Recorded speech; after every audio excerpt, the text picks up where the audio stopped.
everybody. So, as you can tell by the title of the video, we're going to be talking about happiness.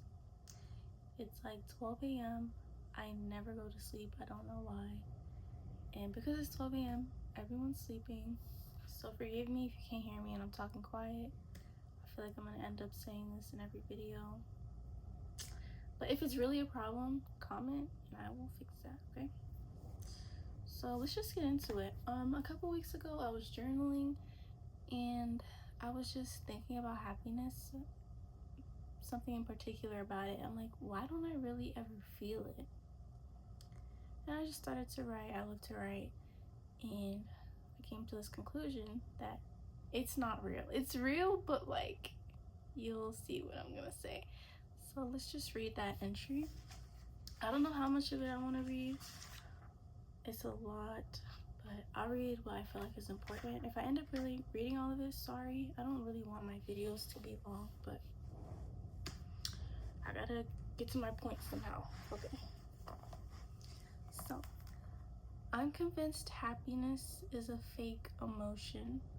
Well, at least in my experience, it's fleeting. No matter how hard you try to obtain it, it comes and goes. And sometimes what we really label as happiness is excitement. Excitement from the present moment.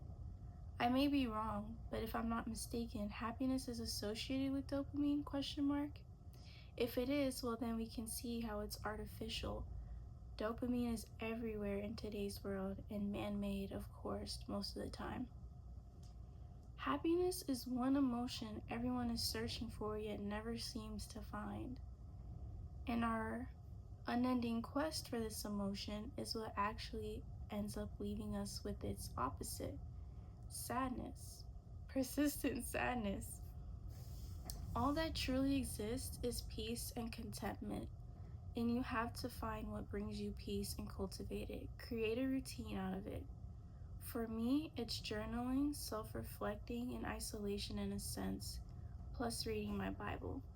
I feel at peace going within. I always have. For you, it may be different. Maybe it's creating art from artistic people, or even time in nature. Everyone is different. You'll soon find it's really what you've been looking for. But that persistent sadness, I'm not gonna read that. Hold on, I lost my spot. Yeah, okay, let's skip. Okay. Also, joy and emotion I have yet to experience, likely because it's a state, unlike happiness. And starting by cultivating peace, I think we can achieve that state.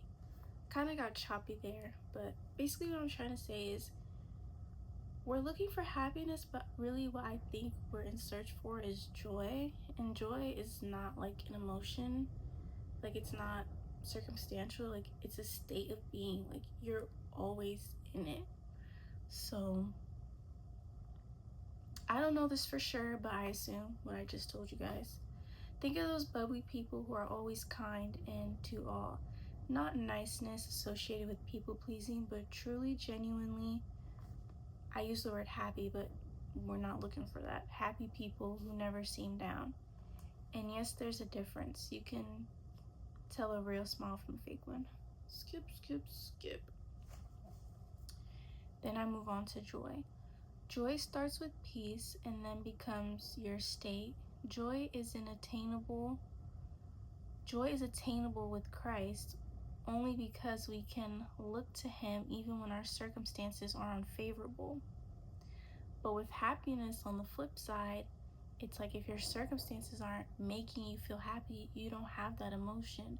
But joy, even though I've yet to live in that state, I believe it's something that like you can always have, especially if you are in Christ, because like I said, he's your joy, he's your anchor. If you don't have Christ, because I know not everybody does, and I used to not once upon a time, start with building peace first, then later you'll realize your man-made peace alone won't satisfy you. and he'll find your way into your heart the same way he did with mine. So then I had the question, what is joy? How do we attain it? And what's my theory? We gotta figure that out. I really think being in a state of joy includes a multitude of things, Christ being the foundation of that. I also think being your authentic self, doing things that bring you happiness, and gratitude, and living in the present moment. I think like a combination of those things, you'll feel joyful, and then like when hardship comes, you'll have Christ to lean on, and maybe your support system, but not everyone has that, and not everyone has Christ, so it's kind of why the world is a little, shaky. But yeah, so happiness continued, my last page on it. Happiness only comes by something happening to you. It's not something you can live in, which is why I think we're looking for joy this whole time. You see your family, you feel happy, you get a raise, you get a promotion, your wedding day, aka the happiest day of your life. Like, happiness is purely based on your circumstances. It's circumstantial. Even a person can be your happiness. It's not from you or in you. Like, nothing about happiness is internal. Peace is, joy is, but not happiness. Which is why we shouldn't chase it, because why would we be chasing external things? Which is why we should be focused on cultivating peace that comes from within or nature. I'm telling you, some people really might feel happy taking a hike in the woods. I know I would. If I just sat somewhere like in the middle of nowhere, I would feel at peace. And then some other thoughts that I wanted to point out in this video. I think because a lot of us are in search for happiness, we really cling to those things that make us feel happy, which is why I think codependency, this is so random, stems from that in a way, because someone else has become your happiness. Even if you have like a cycle of highs and lows, for the time being that they are your happiness and you guys are in that high, it's enough to cling to them when you're in the lows. Like, they really have become your happiness. But sometimes someone being your happiness isn't all bad. It's natural. I mean, I think of people with children, family members, certain family members. It's not all bad, but I truly think chasing something that you think will make you feel happy, or does, but realistically looking in, isn't healthy for you, is not good at all. Again, chasing happiness may have you envious. Like, let me rephrase that. Not having that contentment that I spoke about, in peace, like within your own life, and you're like looking to external things to bring you happiness, can have you envying people. So like, for example, let's say in my life I'm not happy, I have no peace, and I look to someone else who I think has things that would make me happy. A nice car, money, a relationship, whatever. Like, you're literally going to be jealous of that person because you're not, I don't want to use the word happy, but you're not content with your own life. Another thing with trying to find happiness, you'll look to substances to fill that void. I don't think substances are all bad necessarily, but I mean, using it to replace that emotion that you don't have, I think is a problem, which is why people become dependent on them. I mean, people, I don't know, they smoke because it makes them feel happy. Weed makes them feel at peace. It kind of numbs their mind. Alcohol, for sure, people do that. All this other stuff. And then I don't really know how I want to tie this in. I don't know why I wrote it down, but I think why a lot of us may not be feeling our best and we think, oh, we don't feel happy, is because we're kind of living in past trauma. We're ruminating on certain things. So yeah, you need healing. I do too, though. I'm not judging you.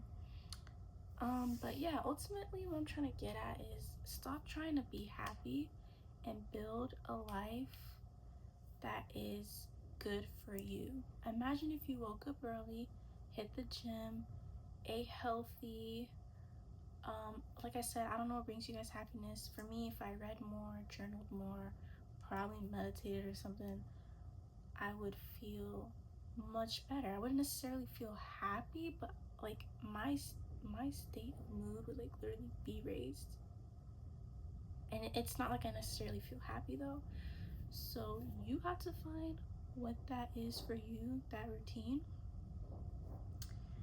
And I'm about to end this video. It's already kind of long, but I think I want to read these Bible verses first because I really don't know how we're supposed to find that state of joy in this life without some help. And I think that help is Jesus. But first one, John 15:11. I have told you these things so that you will be filled with my joy. Yes, your joy will overflow. He has joy to give to you, okay? I really don't think we can do this on our own. If someone can live in a state of joy on their own, tell me. I believe some of you can, but when you experience Jesus's, you're gonna be like, oh, I don't want that. Okay, Philippians 4:4. Always be full of joy in the Lord. I say it again, rejoice. So, disclaimer, like I said, I don't know what this state of joy is like. I don't know how to be in it, but I think a part of it is like resting in it in Jesus. I don't know, guys. We're gonna figure it out though. And then lastly, I didn't say it in this video, but peace, I do think it's something you can kind of like cultivate on your own, but I think the ultimate peace again comes from Jesus. So I'm gonna find that Bible verse.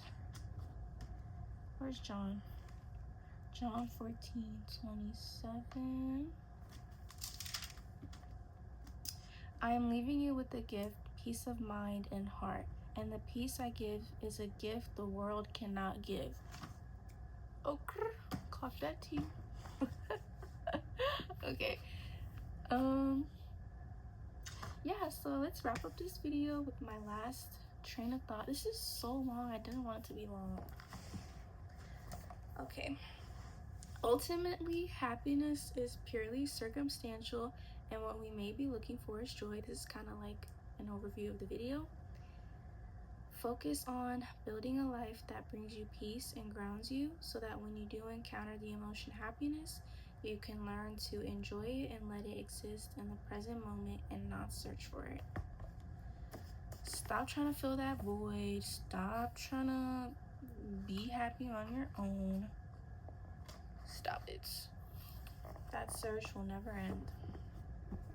And bye, my lovelies. Have a good night. I know I will.